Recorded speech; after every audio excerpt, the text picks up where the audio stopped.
ini loh, jenderal-jenderal lu yang meninggal gini.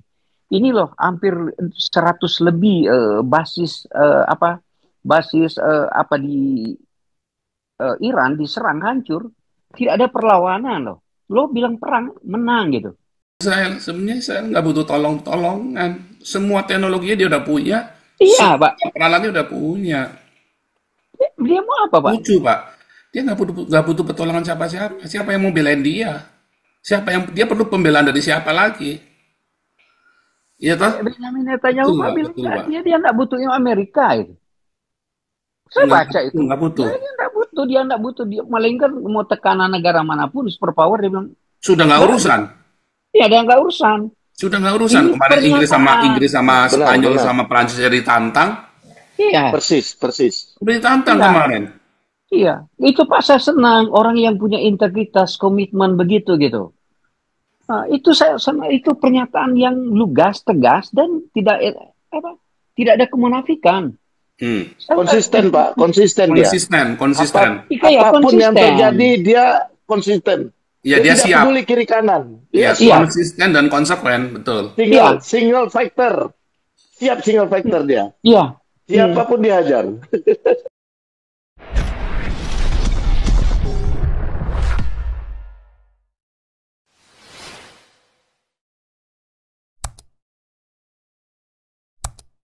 Masuk dulu Pak Putih. Silakan Pak Putih bicara dulu. Paul. Terima kasih Pak Paul. Yuk. Ya, ini menarik Pak karena dengan kejadian seperti ini kawasan sebenarnya sangat berbahagia ya. Kenapa kawasan berbahagia? Pengayaan uranium dalam bentuk raw material ini yang mencemaskan kawasan dengan tindakan ini mereka sangat bersuka cita ya, tapi kemudian ada tanda tanya besar per hari ini karena kenapa Trump melarang supaya juragan Iran ini dimusnahkan ya. Padahal titik posisi sudah terdeteksi dan ini jadi tanda tanya besar di kawasan. Permainan apa yang mau dimainkan sama sama sama Trump? Dan ada satu hal yang unik. Kenapa? Ini agak melenceng. Tiba-tiba Elon Musk meninggalkan sistem digital satelit rendahnya ini dan mulai bergabung ingin mensupport negara-negara yang dekat sama BRICS seperti Bapak katakan tadi. Tapi dalam hal ini kita nggak boleh lengah.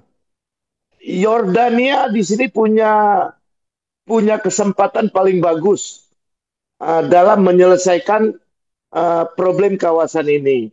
Karena Yordania dekat ke semuanya dan ada ketergantungan dalam banyak hal.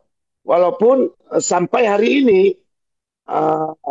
apa namanya Israel masih disuplai energi listrik dari apa namanya dari Israel Yordania masih disuplai masih menyuplai listrik ke Israel. Yordania barter dengan air bersih dalam bentuk seperti ini ya. Ya, air bersih mineral untuk minum yang di Konoha haram buatan kafir segala macam. Sementara kawasan itu mendapat bantuan seperti ini dalam bentuk barter dari Israel. Jadi ini yang membuat kita agak bingung. Malam ini saya secara pribadi bingung. Kenapa Trump menghalangi dibinasakannya apa namanya otoritas yang paling besar di Iran ini yang sudah didapat titik koordinatnya. Itu dulu dari saya, Pak Paul.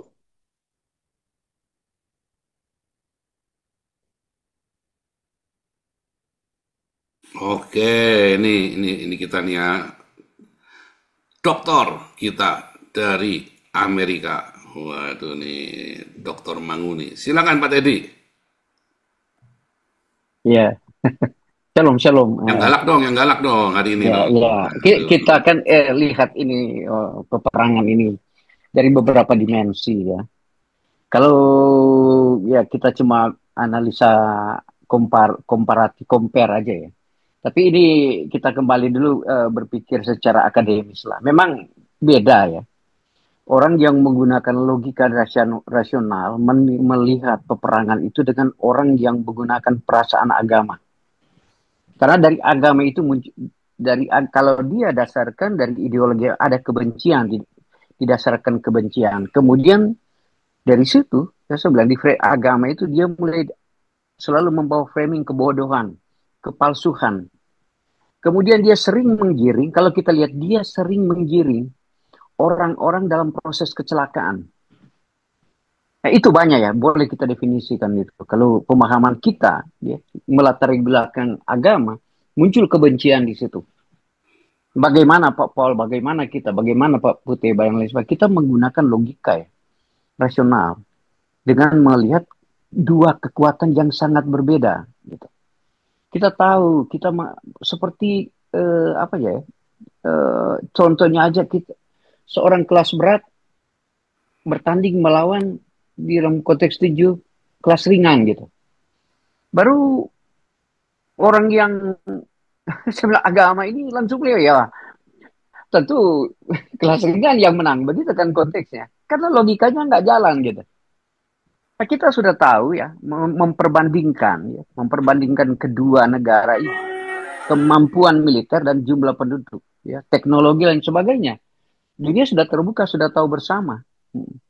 Artinya ada kesimpulan di sana berkuantitas tapi tidak berkualitas, di sini apa itu sedikit tapi berkualitas. Itu memang sudah di kepala kita semua. Apa yang dimiliki oleh persenjataan Israel yang tidak ada? Teknologinya semua lengkap. Baru kita berargumentasi bagaimana memperbandingkan hampir 1000% jumlah penduduk BRB dengan jumlah penduduk yang ada di Iran. Tapi kalau hanya menjual kekuatan penduduk, ya tanpa dibarengi dengan kekuatan teknologi akan kalah loh. Nah sekarang persoalannya di sini ya kita di framing oleh kelompok yang kita dengar tadi, si Asegaf itu, wartawan yang kerempek berkacamata, analisanya dari kebencian. Dulu memang saya ikuti dia, setiap kali dia bilang dia wartawan di Gaza berapa lama dia, tapi dia dasarnya itu logika nggak jalan gitu. Dia mengatakan Iran menang, ini menang kok. Bagaimana menang kok? Dunia informasi sudah katakan ini loh, jenderal-jenderal lu yang meninggal gini. Ini loh hampir 100 lebih basis di Iran diserang hancur, tidak ada perlawanan loh. Lo bilang perang menang gitu. Nah, saya dengar ya Dani Dovan itu bikin testimoni di United Nation. Dia seorang Iran ini, yang diplomat Iran, embasi Iran, dia bikin itu di UN. Baru dibantah oleh dia.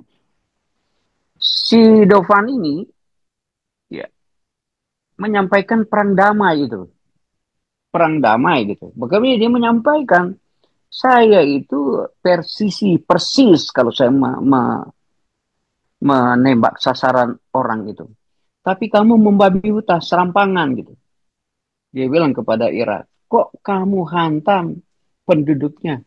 Cari dong basis-basisnya. Kalau apakah basis minyaknya, ya, basis base-nya, angkatan lautnya, angkatan darat, itu yang kamu serang. Jangan hantam penduduk. Mana argumentasi orang-orang yang pakar politik di Indonesia tahu Timur Tengah tidak pernah menyampaikan itu? Karena selalu mau menyampaikan kebencian. Itu persoalannya. Ya bagi saya ini perang ini sebenarnya kemunafikannya luar biasa. Bagaimana? Ya saya boleh juga analisa meluas. Kemarin Prancis marah kepada Israel. Sekarang bela. Ya. Kemudian bagaimana ceritanya Australia dan itu memang Amerika Serikat bersama dengan Israel. Mereka ada kong kali kong. Saya tidak bantu saya ini, tapi ya, komunikasi Benjamin Netanyahu dan Donald Trump ada dalam konteks mereka akan melindungi Israel. Itu cuma manuver politik aja yang kamu dibenci itu. Itu cuma bagian manuver politik bagi saya itu ya, kalau saya analisa. Karena sering dikondem oleh Israel, ternyata ada paradoks. Ternyata di balik itu dia membela, ya, membela Israel. Nah, sekarang kita meletakkan dari posisi mana pemahaman kita. Kita sudah mengetahui kekuatan teknologi ada di Israel. Semua ada ke dia. Saya pun, kalau saya benci Israel dalam konteks ini, ya, baru saya mau melihat kekuatannya, saya akan bela dia gitu. Karena kekuatannya dia ada gitu. Betul. Bukan Siapa kita yang mau bela serta dia ya, pada Pak? bela Ini yang yang bukan. banyak nggak dipikir, Pak. Kenapa tadi kan si ahli-ahli itu kan ngomongnya kan, mau ini belum-belum sudah minta tolong Israel. Sebenarnya Israel nggak butuh tolong-tolongan. Semua teknologinya dia udah punya, Iya, Pak. semua peralatannya udah punya. Dia mau apa, Pak? Lucu, Pak. Dia nggak butuh pertolongan siapa-siapa. Siapa yang mau belain dia? Siapa yang dia perlu pembelaan dari siapa lagi? Iya toh? Benjamin Netanyahu Betul, Pak Pak. bilang Betul, Pak. dia nggak butuh Amerika itu. Saya Nggak baca butuh, itu. nggak butuh.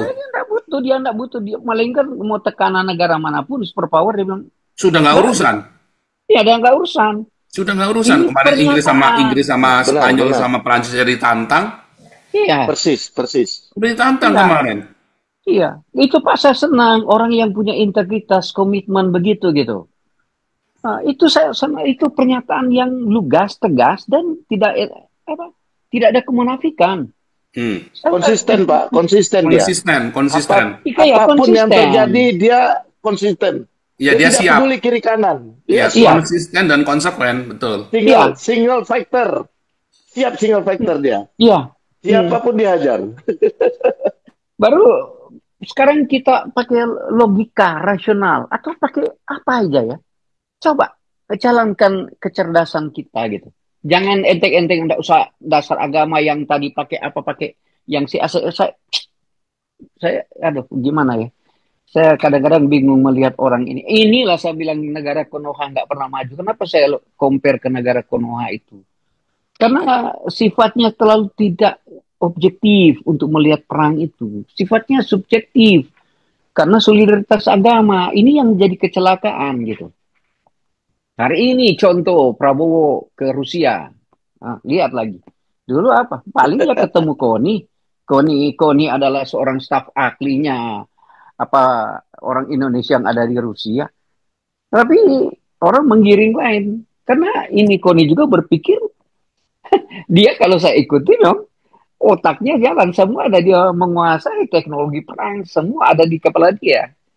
Ah sekarang kita siapa yang kita mau lawan di sini untuk cerita peperangan yang ada di sana itu. Kita bicara Iron Paling, Dome, kita bicara kekuatan militer kita tahu semua. Berapa jumlah Pak pesawat Teddy, F-16, 35, ya kan kita tahu semua.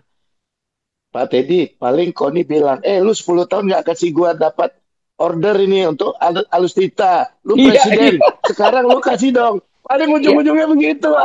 Ya, dapat kan? Ya, Bentar, apa bentar. Ini ujung-ujungnya? Pak Teddy 5 menit. Pak Teddy 5 menit selesaikan. Iya, apa ujungnya? Nabi Ompong Toba nih udah masuk nih. Ya, Ini Pak Teddy 5 apa menit selesaikan. ujungnya? Apa ujungnya Prabowo ke Rusia? Tentu dapat proyek lagi si Koni.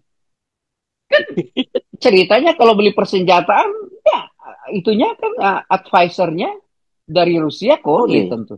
Dia aja Koni. tahu jalan otaknya gampang dibaca gitu. Ah, sekarang Kebaca, saya Pak. iya Benar. itu.